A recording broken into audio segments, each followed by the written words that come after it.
Wholeness, beautiful beings. Welcome to my channel. My name is Rashida Silvertree, and today's topic is we're going to talk about boundaries. How oversharing and overgiving can stall your personal evolution. How oversharing and overgiving can stall your personal evolution. I am actively going through this right now. Okay. So just a little confession here. I'm a person of poor boundaries. Um, I've, I have strong codependent tendencies, where I will enable negative behaviors, um, and not really, I guess, clarifying my boundaries is hard for me because I don't want to hurt people's feelings. I don't want to um, rock the boat. I want to people please. I want to avoid confrontation. I want to fix the problem. I want to, give a solution to any issues. And, even if it's not my place, I will kind of overgive, overshare. And recently I went on a lunch date with a really good friend of mine, like a really, really, really dear friend of mine. I'm so happy to have her in my life. And and she and I mean, we're both open to therapy. We talk about therapy and whatnot. But one of the things in our conversation, a word she said, a phrase that she said, was feeling safe. And this, asking yourself if you feel safe, I believe activates your boundaries in a very healthy way. When you ask yourself this, do I feel safe talking about this with this person? Do I feel safe sharing my advice on a problem that this person has? Do I feel safe giving this thing to this person? And a lot of the time, if someone told me, for a long time, I did this. If someone said, "Oh, you're safe, it's okay, go ahead, tell me," or "Go ahead, give, it's all right, I'll take it, go ahead," I would ignore. I would override. I would take their word for it. I would override my innate intuitive calling to say, actually, no, now I don't feel like it's the appropriate time for me to share right now, or I don't feel like it's the appropriate time for me to give right now. Right? And when we state that, we give a clear boundary of how we feel, and as some people don't take that very well, because you take away their ability to manipulate and maneuver and get what they need to get from you. So asking yourself if you feel safe to, when it comes to private information, your deep thoughts, deep feelings, concerns, wounds, talking about things that you are doubtful of or things that have happened to you, ask yourself if you feel safe. Ask yourself this, not necessarily the other person. And yeah, it's nice, when you're consoling a friend and you say, "Hey, you're safe with me," and that's awesome. That's very confirming. That's very validating. You want that. You want the person that you're connecting with to emphasize that it's okay for you to share and to open up. But a lot of the time, the first person that you need to share, you need to open up to, is you. How do you feel about giving something, sharing something private that's super close to you? to someone else. And this is something this year I'm really going to be working on. And I also believe that this is why it's so important to build a strong network of friendships with people, and you give them, because we're all playing different roles for different people, and once you know the role that you play in someone's life, you know what to do with that. You know what your intentions are, right? Like, for example, you're going to have certain conversations with your best friend that you wouldn't have with your boss. You're going to have certain conversations with your boss that you wouldn't have with your friend. You're going to have certain conversations. Everyone plays a specific kind of role. And but not everyone's meant to hear everything that you have to say. Not everyone's meant to hear and to feel everything that you're wanting to get off your chest. And I've learned that I would vent a lot inappropriately they weren't bad. They weren't a bad person, but they're probably the wrong person to do that with. And that is a kind of, because naturally, I am just a very transparent person.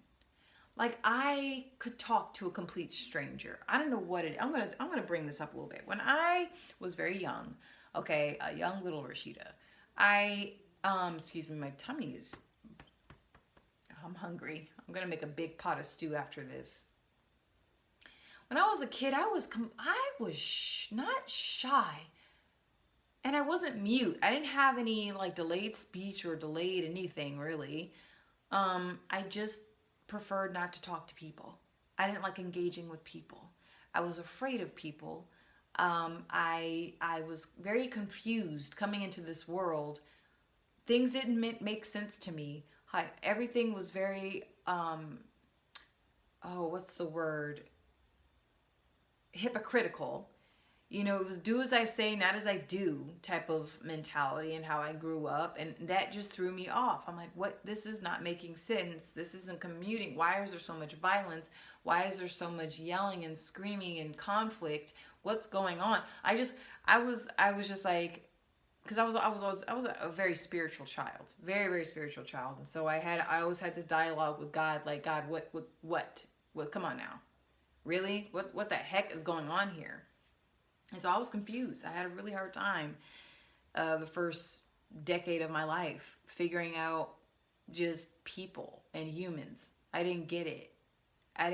Like, why people would smoke or drink or harm themselves knowing it's not good for them, or it's just things like that. I didn't fit here.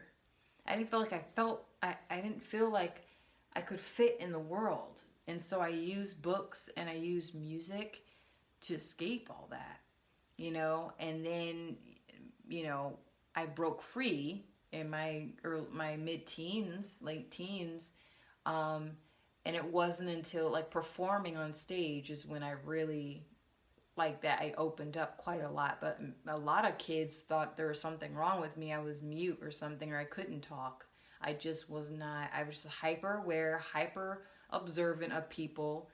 If I felt something icky on in their energy, I didn't F with them. I didn't want to be around them. I never liked being in strangers' homes. Sleeping over people's houses, I never liked it. It was hard. It was hard. Socially anyway for me. But it wasn't until performing where I opened up and I became, now I want to say an introvert, extrovert, maybe. But now I'm at the point where I can just express my thoughts freely. And it's like, in the industries I've worked in where it's very people heavy, I'm just, with students, having students and patients and constantly talking to people, interacting with people. I have this thing in me. It's like, I have nothing to hide. I naturally have nothing to hide from people. I am willing to talk about anything and everything with whoever will listen.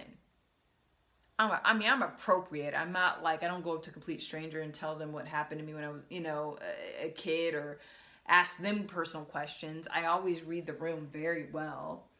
And I'm able to disengage people that have a lot of walls up and make them feel safe, and so whenever I'm able and capable of making other people feel safe, I automatically assume that they're going to make me feel the same way too, right? I have nothing to hide, and so they have nothing to hide.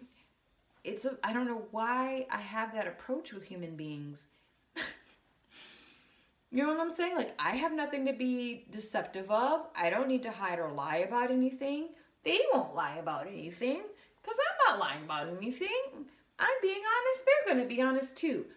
I swear, I see the best in the worst people. I see the best in the worst people. And I see even, and when I meet really good people, they're just like, oh, they just sparkle. But when I meet someone that is subpar, I still see the light in them. But life has shown me that could be very dangerous if you don't have strong boundaries. And so that's what I'm learning now is, Nadja, Rashida, do you feel safe? Do you feel safe? Do you feel comfortable? And I think it's an issue with the body. Like, it's a physical thing I need to really tune into more and develop. Because I have intuition. Okay? I can perceive energies and things beyond the physical. It's always been like this since I was a child. I believe it runs in my family as well. No, not mental illness. But it is what it is. People call it a gift or whatever, but I don't make a big to do about it. I don't sell it either. I don't sell it. No, I'm not selling it. It's just not for sale. Okay? I just give when I'm led to give. But I now know it's like I need to tune into the body. Like, how does my womb feel about this? Another thing I picked up on Teal Swan several years ago, 4 or 5 years ago, I watched one of her videos and she said, ask yourself this: what would someone who loves herself do? What would someone who loves himself do? And the first answer that you receive is the answer that you need to proceed with the next move. And I have used that, and it's helped really guide me intuitively when engaging, especially with new people. Now I'm super slow. Like, I'm open. I'll hang out with people. I meet someone and say, hey, Rashida, let's go out for coffee. Let's meet me here at this event. I'll go. But I'm also practicing boundaries, asking myself, do I feel safe to share this part of myself, to share and open myself this way? Because let me tell you, if you don't ask you first, if you don't ask yourself for permission, and you give permission to someone else, that is so detrimental to your well-being. Codependents do this crap all the time, and we enable other people at a high cost. We lose ourselves. We don't know what we want. We don't know what we're doing. We don't know where we're going. I've come a long way, and I got a long way to go, okay? I've come a long way, but I got a long way to go. So I'm actively healing this part of myself.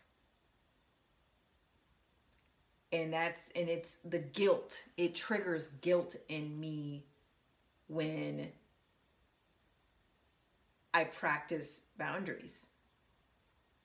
Oh no, if I say no to this person, I'm going to miss out. It's FOMO.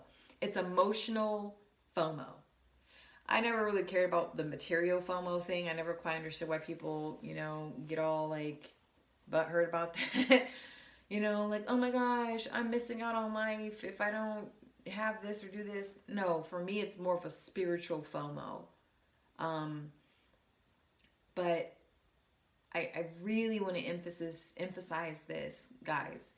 Ask yourself if you feel safe to share. Ask yourself permission. Ask yourself permission. That's very important. That is, you are loving yourself when you ask yourself permission first. Is this job really for me? Is this really what I want right now at this time? Or is this business opportunity something that's really with, well, like you got it. When you start asking yourself permission, you waste less time. So I just thought I could be a little bit, while practicing boundaries, because I don't tell you guys everything, and you should never tell any one person everything about you. You should like sprinkle it, okay, like sprinkles or salt, or pepper or something. I don't know. Just sprinkle a little here or there, a little here or there, because a lot of what empaths and spiritual people or just human beings, when you share, I've had certain students and patients say things that I needed to hear at that moment, and it was profound, and it helped open something in me or close something in me, or help me close something in my life where I'm like, oh wow. Or friends or mentors, they don't tell me everything, right? Because I just see the best in everyone. And I mean, it's a beautiful gift to have, because that it makes you so relatable to people, and people can feel that you're not judging them, or you're not holding things against them. But you get hurt. You get hurt seriously. I mean, deep, deep emotional wounds when someone takes you for granted in such a way, all the while you're being so sincere and genuine, and they're just like, oh, well, look at this person who's so real and so raw and so sincere and genuine. I can never be that. Let me take what they're given. And they'll take it all and give you nothing. So practice boundaries by, asking yourself if you feel safe, and asking yourself for permission before you give and before you share. Because baby, it's going to save you a lot of energy and a lot of hurt and a lot of time. And yeah, people may feel crunchy because they don't have access to certain energies that are yours. We're all given our own thing, our own authentic, spiritual, energetic fingerprint or blueprint. And it is up to us as co-creators in this life to say yay or nay. Yes, I'll allow you into my inner circle, or no, please move out my way. Not right now. Now's not the time. I'm so sorry. And you move right along. All right, that's it. Thank you so much for tuning in, and leave your comments down below. See ya.